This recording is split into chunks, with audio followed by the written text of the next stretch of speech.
Well, thanks, Ron, and thank you, Christine. I should just add that in terms of advertising, that this coming Saturday, I think maybe in general Saturday mornings, there's a new program at Vanderbilt, at the Vanderbilt Commons, with more faculty speaking about their work, and I think it's open to the public. I don't have lots of details, but I'm sure if you log on to the website, Vanderbilt, you can find it. Saturday mornings or Saturdays at the Commons, this beautiful new building. In 1959, C.P. Snow gave an influential lecture called The Two Cultures, in which he described and lamented the gulf between the sciences on the one hand and the arts on the other, especially literature, a gulf which impoverishes us all.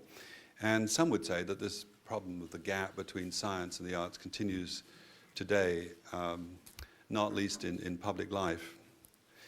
But there are those in the academic world who are committed to bridging that gap, and our speaker today, J. Clayton, is foremost among them.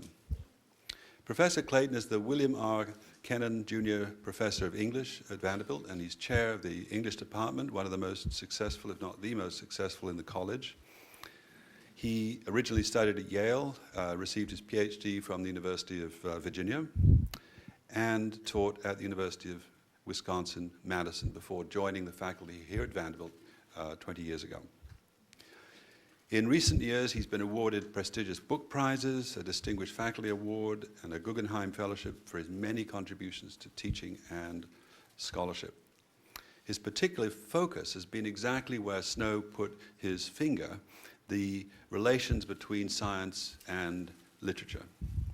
His last book, the award-winning Charles Dickens in Cyberspace, The Afterlife of the 19th Century in Postmodern Culture, he's got great titles, focused on literary representations of computers, information technology, and cyborgs from the Victorian era to the present day.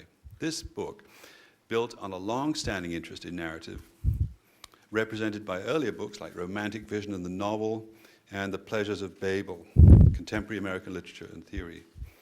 Titles of some of his papers, like Frankenstein's Futurity, Clones, Replicants, and Robots, or The Voice in the Machine, Hazlitt, Hardy, and James, bear witness to how fruitfully he's been building this cultural bridge. Along the way, he edited various other volumes, like Time and the Literary, and more recently, Genomics in Literature, Visual Arts, and Culture, which takes us to his current work on the ethical, social, and cultural issues raised by genetics. He heads a multi-university consortium of scholars working on this topic, supported by a 3-year NIH grant. Now, as we will hear today, Professor Clayton has stepped firmly outside what many would consider to be literature proper into film and popular culture. Perhaps all the better to draw these historical parallels with a burgeoning interest in science and a fear of science at the beginning of the 19th century, and also to explore and examine the ethical resources and the cultural resources that we will need to guide us through these tangled problems raised by science, medicine, and even information management. Having said all this, I'm sure there are still people out there, maybe not out there in here, who want to know, what can an English professor, even a very smart one, tell us about cyborgs, computers, and cloning? Shouldn't we, after all, leave that to the experts? Well, Jay, you have to prove me wrong.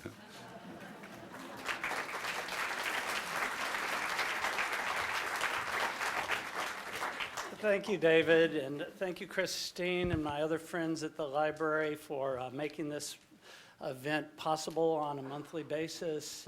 It's a real pleasure to be here, to see so many people that I know from our Nashville community, and especially my mother-in-law, Maydell Wright, in the second row there. A big hand for Maydell, yes. So let me get my watch out so that I won't go over. Well, I'll just leave it on my...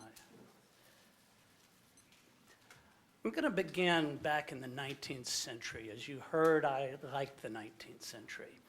In 1896, H.G. Wells imagined a scientific breakthrough that has become reality in 2008. Listen to these words by Dr. Moreau from Wells's great novel, The Island of Dr. Moreau.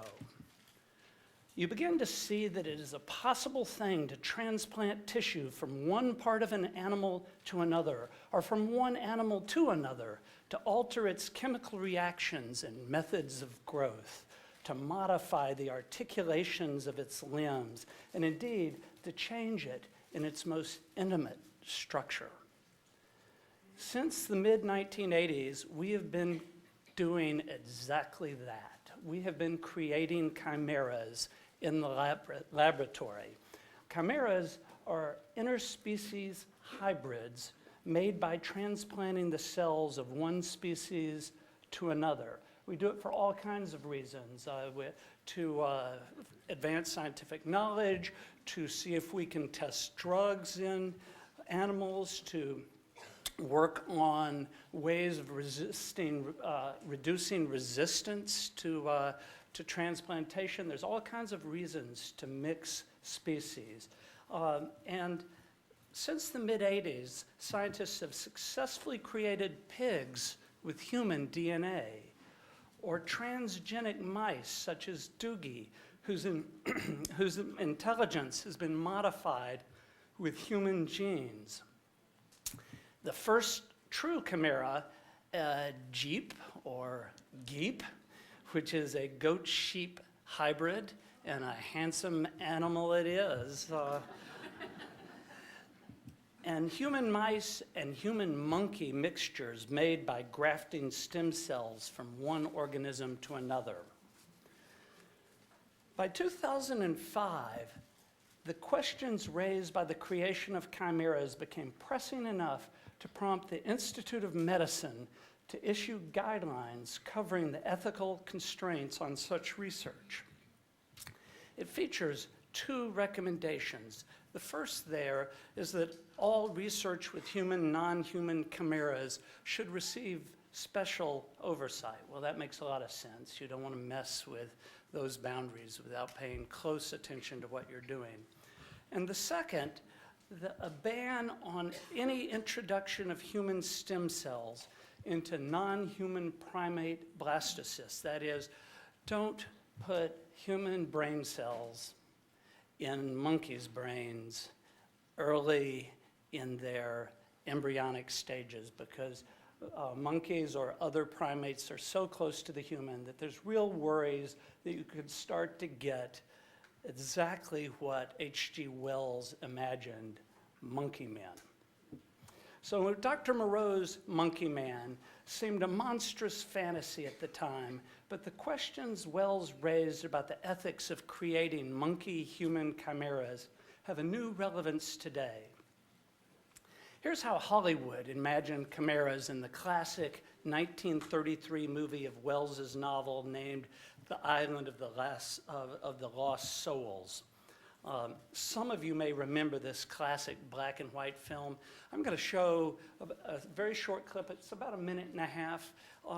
The sound is a bit scratchy. You'll want to start listening carefully as soon as it comes on, but you'll get used to it quickly, I think, and be able to appreciate it.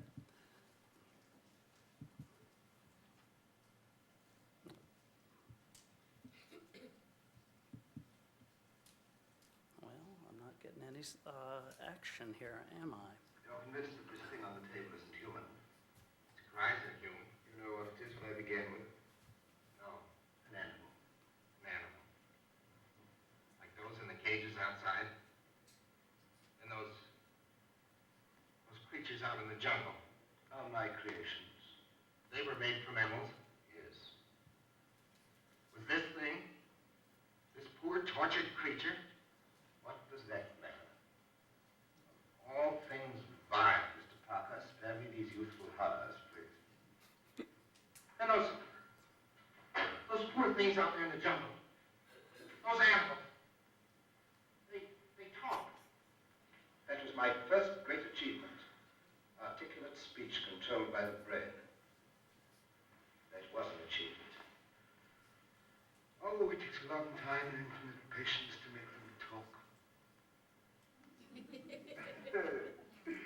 Preferably I'll create a woman and it will be easier.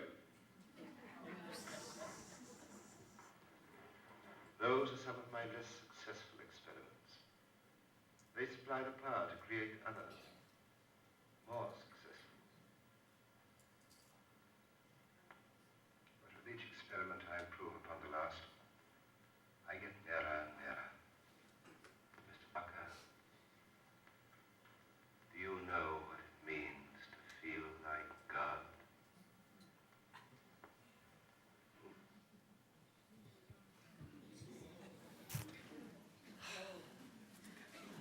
Dr. Moreau's Monkey Man seemed a monstrous fantasy in the 19th century and was still the stuff of horror films in 1933.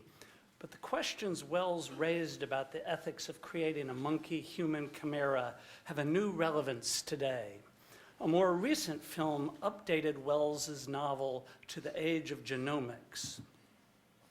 And I have almost achieved perfection, you see, of a divine creature that is pure, harmonious, absolutely incapable of malice.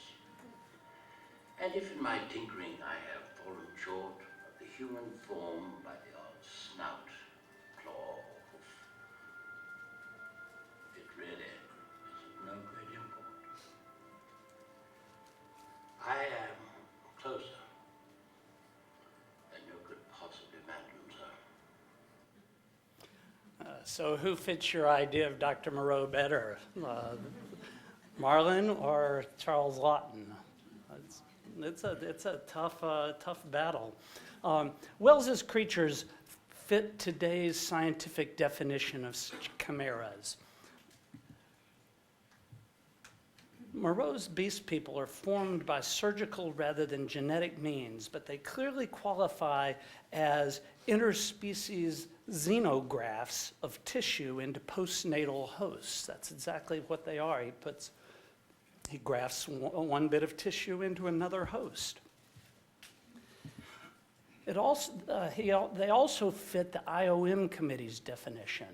Chimeras, unlike genetic hybrids, consist of mixtures of cells, or in some cases tissues, from two different kinds of animals. Unlike, I'm still quoting, but I didn't print it up on the slide, unlike the situation in hybrids, there is no commingling of genetic material in the individual cells of chimeras, unquote. Contemporary researchers usually create chimeras by transplanting genetic material or small numbers of cells rather than large organs or limbs, the way Wells visualized it. But some of the ethical issues raised by Moreau's creatures remain in play today.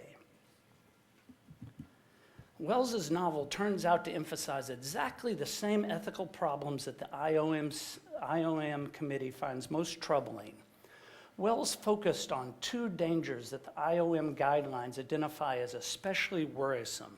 First, the risk that chimeras might breed, and second, that enhanced brains might alter the ethical status of animals. Wells is worried that allowing chimeras to breed might produce a new race of monsters.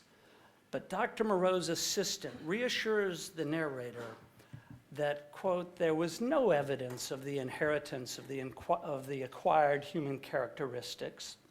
Still, the narrator and Wells is not reassured.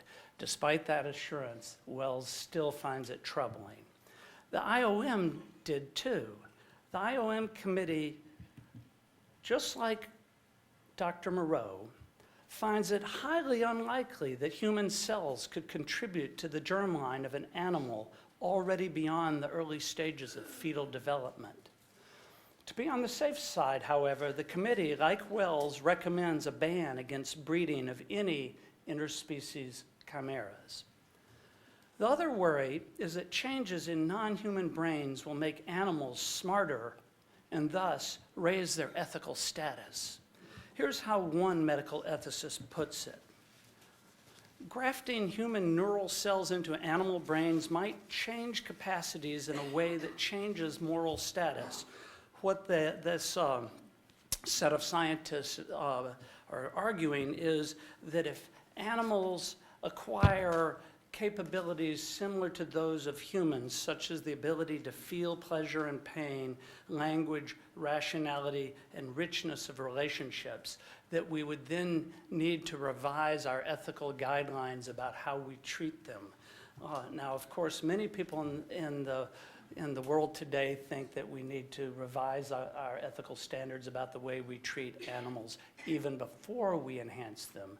But the IOM committee brackets that question, says that's a tough issue, but since chimeras are being made already every day in laboratories, we need to think about the special problems of chimeras as well as the more fundamental issue of how we should treat animals in general. They say more human-like capabilities might also confer greater capacity for suffering. Well, that's a huge part of Wells's message. Wells's narrator is aghast at Moreau's arrogance. And you saw the arrogance really well captured in the 2 clips from the movies. That's the one thing the movies really got perfectly right, the arrogance of, it doesn't matter, I've got godlike powers, I'm going to create these animals, and to heck with any reservations one might have. The narrator it torments the narrator to think that by raising the beast people's intelligence, Moreau has produced creatures with a wholly new capacity for suffering. Wells's novel is hardly the only work of literature exploring the ethics of science. Over the last decade, an impressive body of fiction about genetics have been published. I'm switching away now from chimeras, and I'm going to mention just a bunch of really fabulous books in case you want to whip out your pencil and write down titles to read. These are some amazing works. Richard Powers' magisterial The Gold Bug variation is the first and still one of the best novels to explore the implications of the discovery of the genetic code. This is a 1992 book, very difficult book, sort of James Joycean in its complexity. Some of you all may have heard Richard Powers when he was here giving a lecture for the library maybe 2 or 3 years ago. He's a fascinating author. A collection of short stories I particularly love is Andrea Barrett's Ship Fever. And what it does is juxtapose 19th century pioneers of genetics and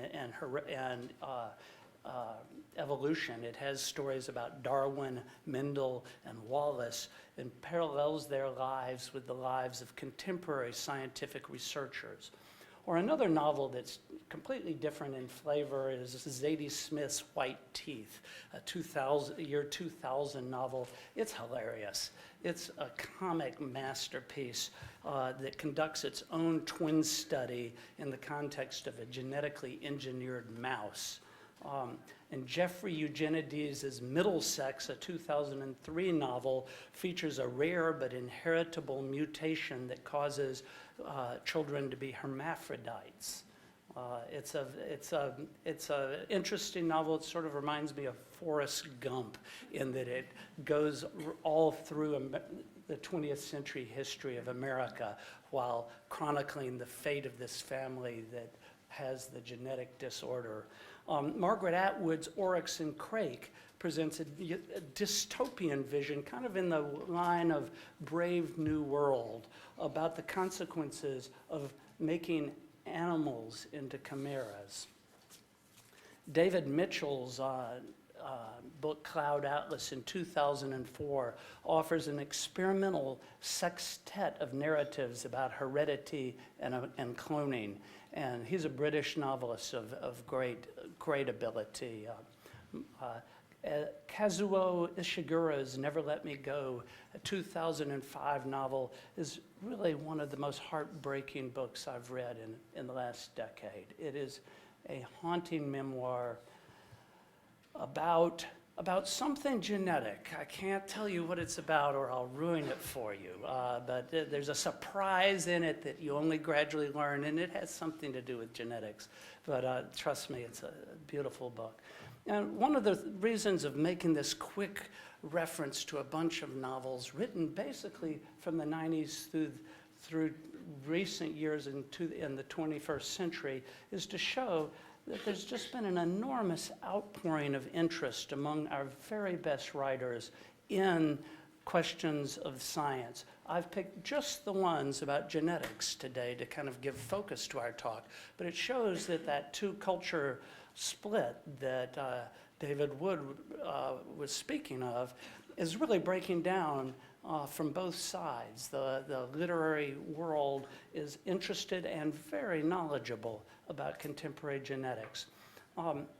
For example, these books have won 3 Booker Awards, the Whitbread First Novel Prize, a National Book Award, and a Pulitzer Prize. So these are not peripheral texts. If you're interested in finding out more about such books, I urge you to go to the website that my project on genetics and literature has created. And if I will toggle over to it here and show you that we have essentially identified and given short synopses all the novels and movies that we have found about genetics that are currently published. And we've got them ranked all kinds of ways, including by stars, just like Amazon. So those are the ones that are 5-star novels. Let's see, going there. So that if you only want to read the ones that I think are real masterpieces, you can go for the 5-star.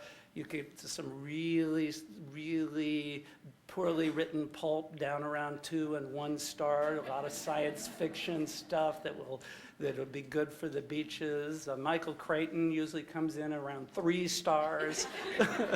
So you can see where my values are. They're still with good literature.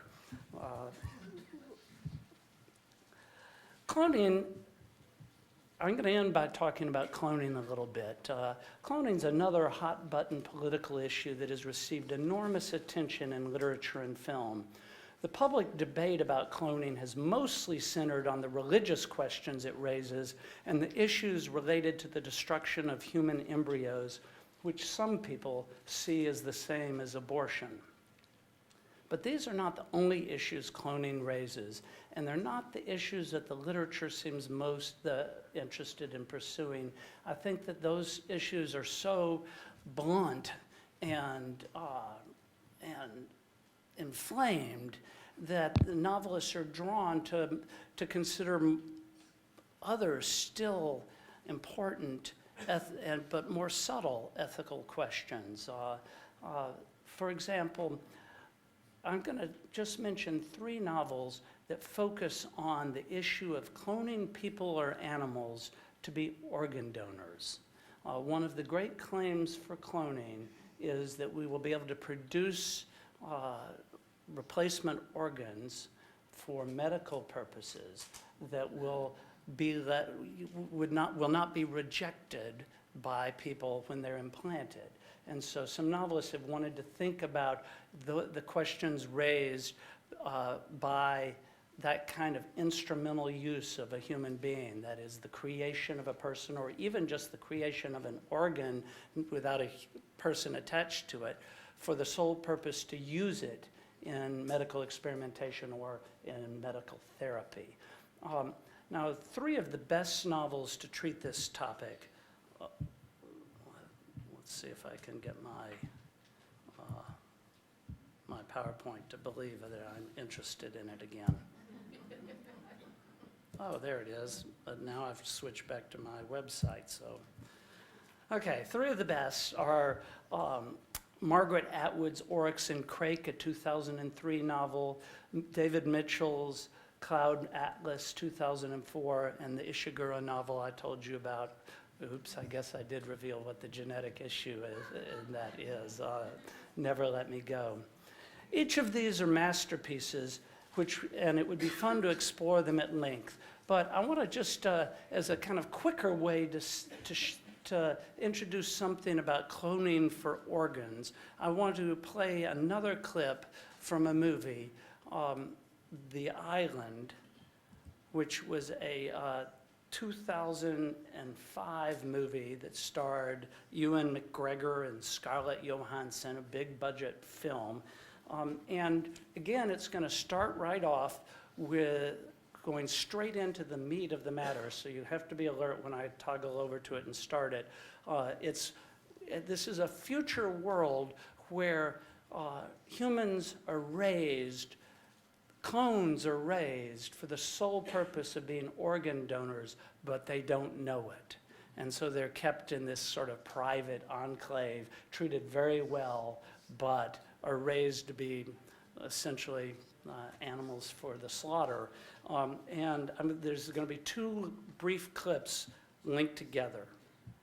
The first is a kind of advertising moment as the company that does this, the corporation that does this, is telling potential customers about the services they offer. Here's that clip.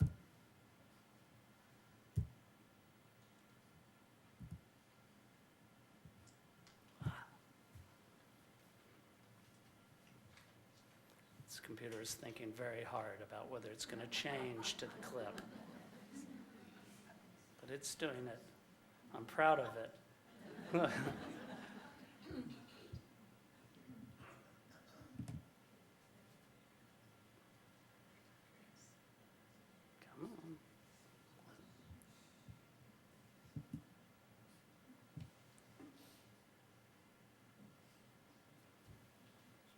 I think it's getting worn out.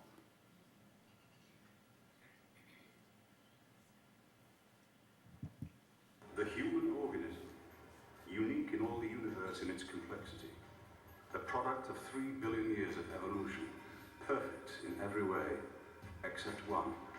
Like all machines, it wears out. For centuries, the idea of replenishing the human body has been at the forefront of modern science. And then this is harvesting an organ. It's not going to be too gory. There's a little bit of gore.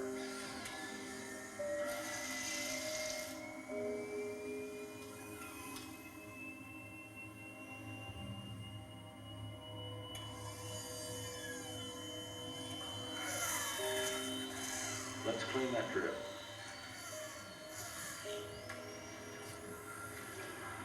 Doctor, heart rate's rising.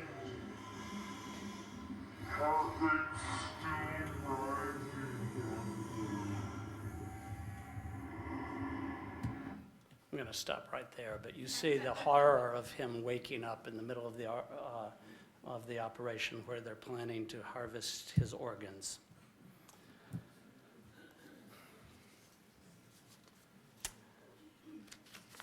Now, the problem with most of the movies about cloning is that they present it as like creating a Xerox of a fully grown adult human being.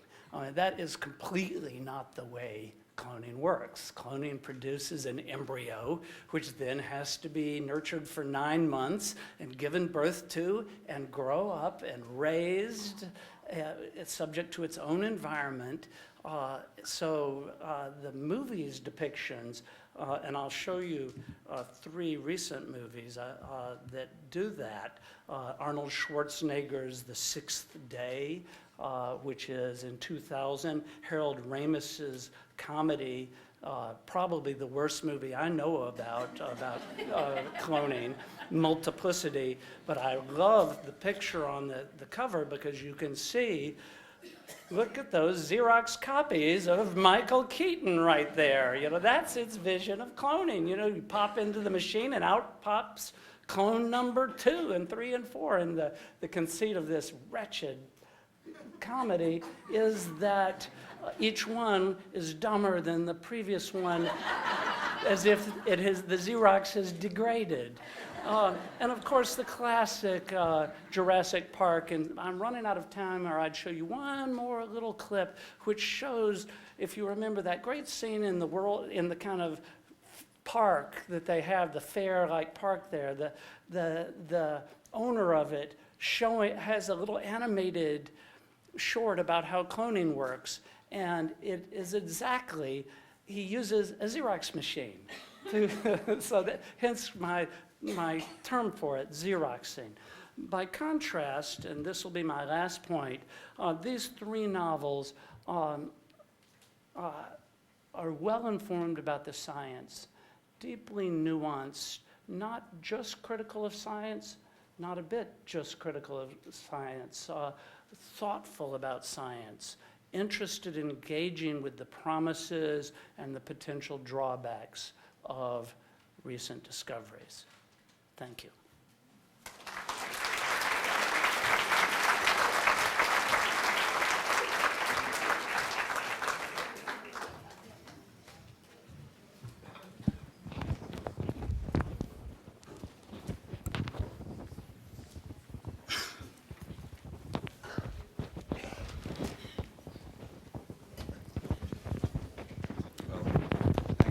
Thanks, Jay. I'm glad you stopped some of those clips I was already turning away and getting very anxious. Let me ask you just a couple of questions before we open this up to the floor. You kind of convinced me about how some really good novelists are looking at the science and taking it on board and so on. But I'm wondering about the other way around. And I had this strange image driving in today, thinking about your interest in the Victorian era and so on. You know, in those days they didn't have internal combustion engines and cars, they had horses and carts. And apparently when you drove like a horse and cart through town, you typically, well, you might have somebody coming behind you just to clean up, you know, picking up all the stuff the horse left behind. And I'm just wondering about whether that characterizes accurately the role of literature.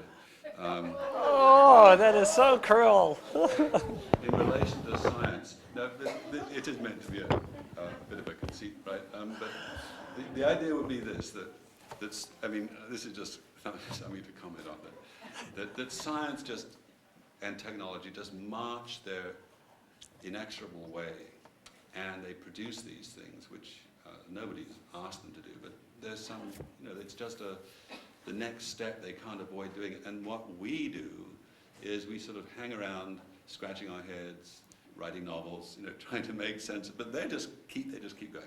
So, and it's a one-way street. It's a bridge, but there's only a one direction of it. Well, that's a great question. Spoken like a philosopher's view of novelists as street cleaners. Gosh, I really see two questions in there. And the first one is, do scientists care about what literature has to say about their advances? And on the level of, on a personal level, I know lots of scientists that love to read, but basically, no, they couldn't care less about what literature has to say. And that used to be a problem back in the sort of the middle of the 20th century, when the two culture split was at its greatest. That was a real problem, that science was empowered to just do whatever it wanted to and not have to pay attention to the rest of the culture. I'm thinking about really the height of the Cold War, around the time when C.P. Snow wrote his great book, The Two Cultures, in 1959. But in recent decades, everything has changed. We are now in a world where before scientists can begin to experiment, before doctors can begin to do any research, undertake any research project, they must go through an IRB, an Institutional Review Board, and they must follow guidelines of ethical practices set up by commissions, both commissions at the governmental level, but also commissions at the professional level, so that the IOM, for example, the Institute of Medicine, is a professional organization that sets guidelines for the ethical practice and ethical research in medicine. It's an organization that has numerous Vanderbilt faculty on it. My favorite Vanderbilt faculty member is on the IOM commission. That would be my wife, Ellen Wright Clayton. And that's where I learned something about genetics, 25 years of dinner table conversations with Ellen. With the birth of these commissions that set ethical practices, what has happened is these commissions are broad-based. They not only include scientists and doctors and lawyers, but they also include philosophers, theologians, citizen activist groups, English professors, best of all, English professors. And they set the policy. Now you can say, oh, well, who reads a government policy? I think I did mention philosophers. So they set the agenda, and you can think, well, scientists don't have to listen to that agenda, but that's not true. They cannot get funding without it. And so at a very basic level, ethical considerations are brought in at the front end of scientific practice much more explicitly than in the past 100 years, and with lots of input from what I would call the culture as a large, so that cultural attitudes about appropriate behavior now are in play in this debate. Okay, here's my second question. And it comes out of that extraordinary discussion of chimeras that you had at the beginning of the talk, and the objections to creating them. And you touched on this, but I thought it was fascinating when you said that there was, a risk that these creatures might, I think you said, quoted, acquire the ability to feel pain and pleasure, and language, rationality, and richer relationships. And of course, and you said this, I mean, a lot of people think that a bunch of animals, non-human animals, right now have the capacity to feel pain and pleasure.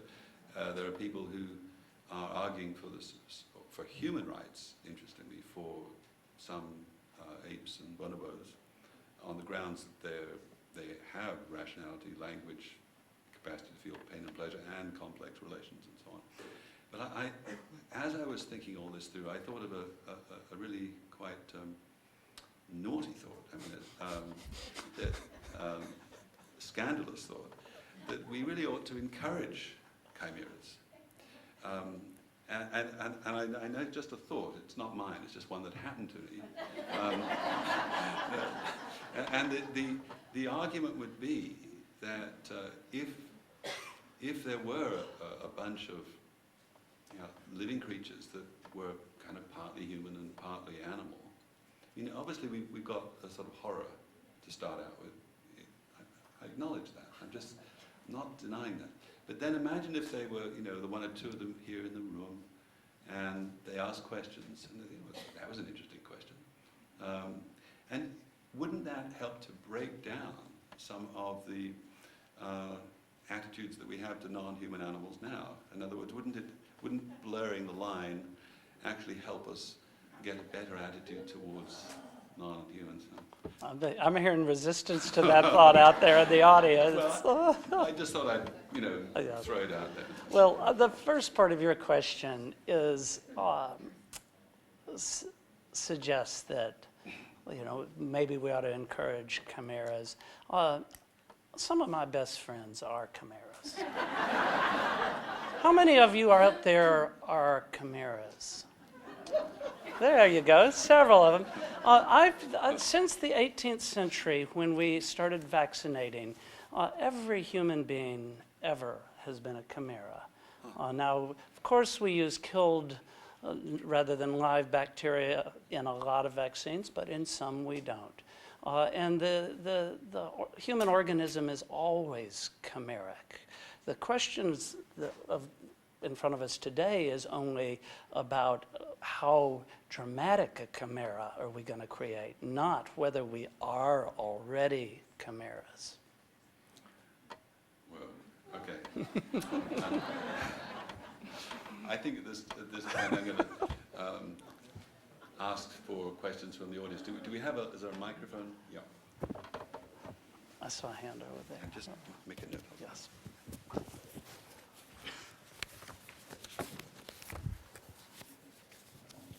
Yes, it's the lady right over there.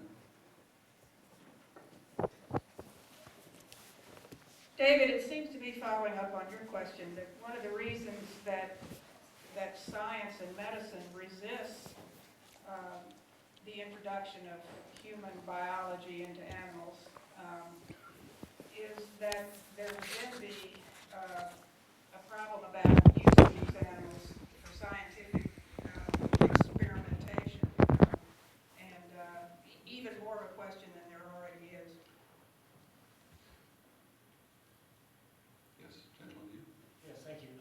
Couple of questions. One, just occurred to me too. It sort of seems that just a comment, is that the whole theory of evolution is sort of the theory of chimeras or chimeras, and that changing over time. And again, it's the more dramatic one. And this is the other question I had, which is kind of what you've alluded to, but H.G. Wells was science fiction, fantasy at that time in the late 1800s. 1800s. So my question is, what today, are there any novels today, or is there any current thinking about what is the fantasy in this area, other than what you touched on as far as the cloning and the harvesting, et cetera? Is there anything else that, that you've noted as, that's sort of like, that's the fantastic that at this point people would have a hard time believing, but you might think in the future might come about? Thank you. Yeah. Yes. My question really has to do with the study of this material. In the same way that feminist studies, queer studies, taken a big bite in the university department, has this study at this point become a real part of it? I think of Brooks and Warren and the fugitive poets, and I wonder when they went. Yes, the lady down here. Lady in the pink. Yes. I just wonder, in the light of the new, watchdog people, if the creative community is revolting in any way, English professors and other writers who feel restrained. Could you say more? I don't understand. In other words, their creativity has been squelched, and they can't be as awful as they want to be. There's a lady on the front row here. The new National Geographic has an article on Neanderthals, and they're starting to build the genome, their DNA, and it says that primates are 98%, have 98% of the human gene. So, and there's a gorilla at the Primate Research Center who has a sign language vocabulary of 200 words. So how bad could it be to add the other 2% of human genes to a primate? I mean, he might be unattractive, but there are a lot of those guys around.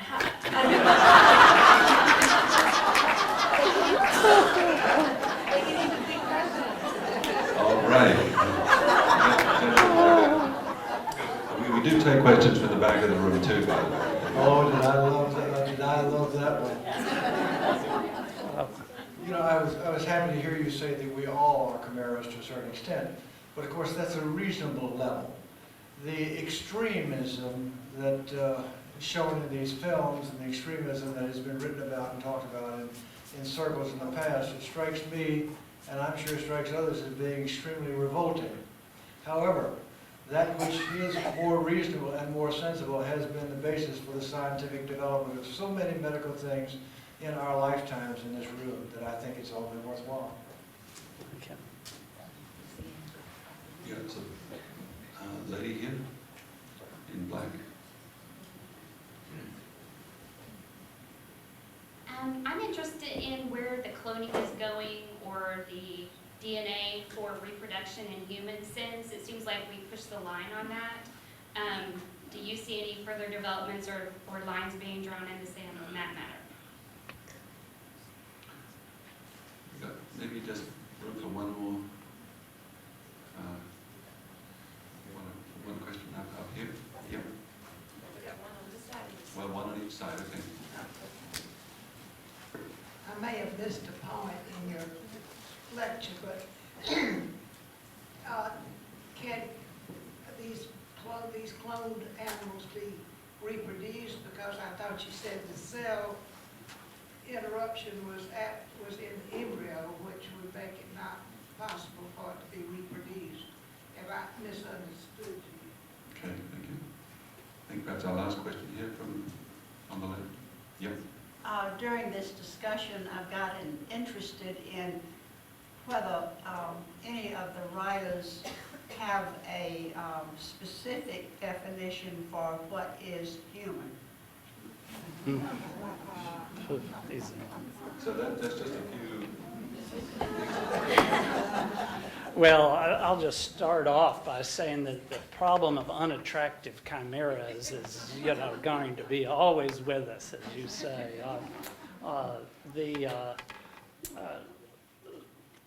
I'm chair of the English department, so I want to reach back to a question from the middle about what's happened to Brooks and Warren.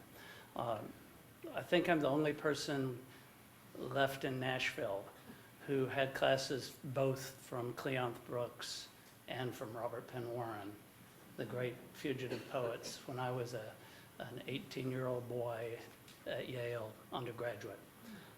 And the English department is committed to the value of literature above all. And so when we engage in science and literature, as I do, it's because I think it's so urgent to bring the perspective of literature to other domains in the world.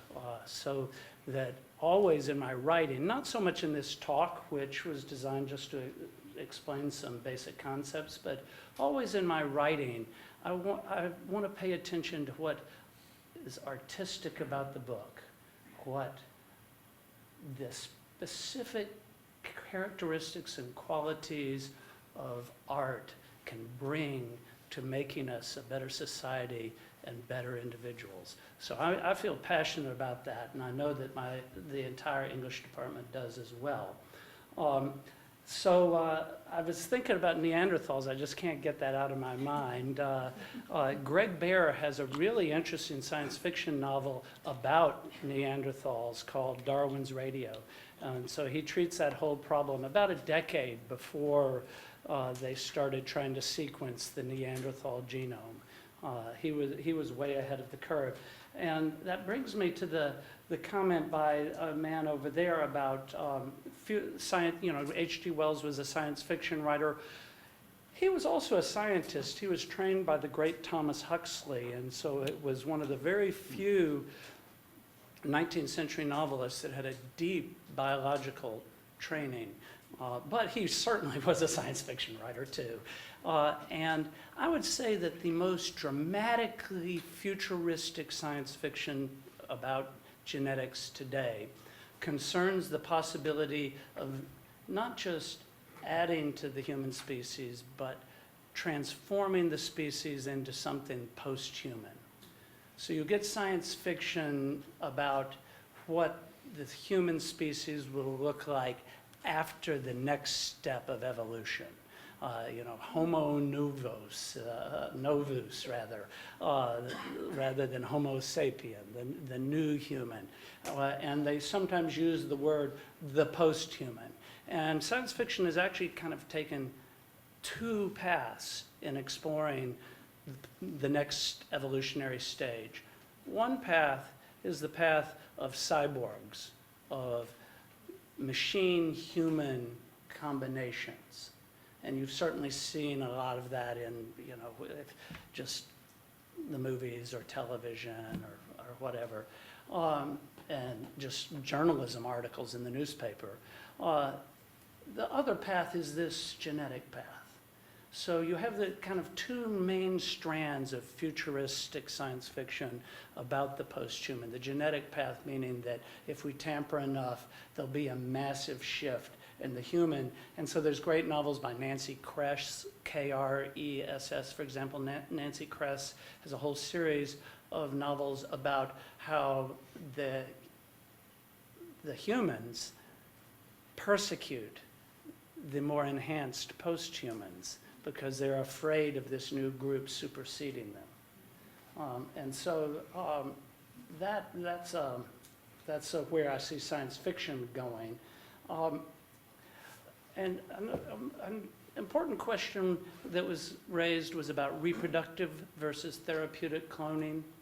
All the books I've dealt with are thinking about therapeutic cloning. That is, cloning, experiments with clones to develop new therapies for medicine.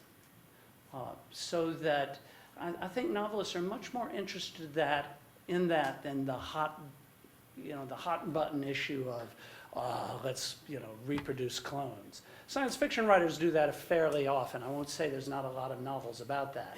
But the serious writers that I mostly talked about today are interested in, well, what about therapeutic cloning? Because we can all recognize the amazing scientific advances. I think you spoke about it. The gentleman over here spoke about that. The amazing therapeutic advances that could come potentially from some of these experiments. So novelists always want to not to make it an easy case. They want to make it a subtle and difficult question. The good versus the potential drawbacks. As far as stifling creativity, I view this, I've written 2 books on contemporary novels, that is, novels coming out right now, as opposed to books on Victorian novel. I'm always trying to take the temperature of literature at the present moment. I want to know, are we in a great age for literature, or are we in a really mediocre age? Are we about to have a financial meltdown in the creative sphere, or are we on the verge of a new flowering, a new renaissance?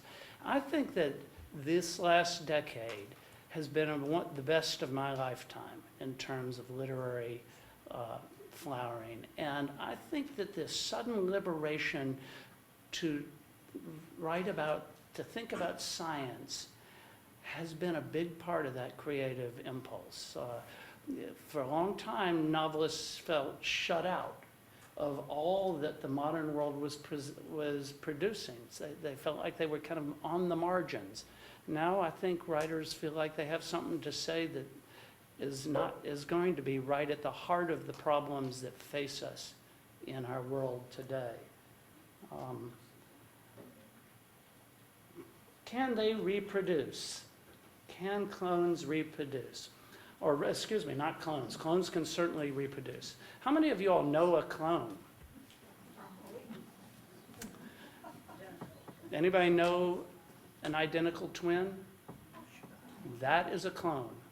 All identical twins are naturally produced clones. There is no difference except intervention.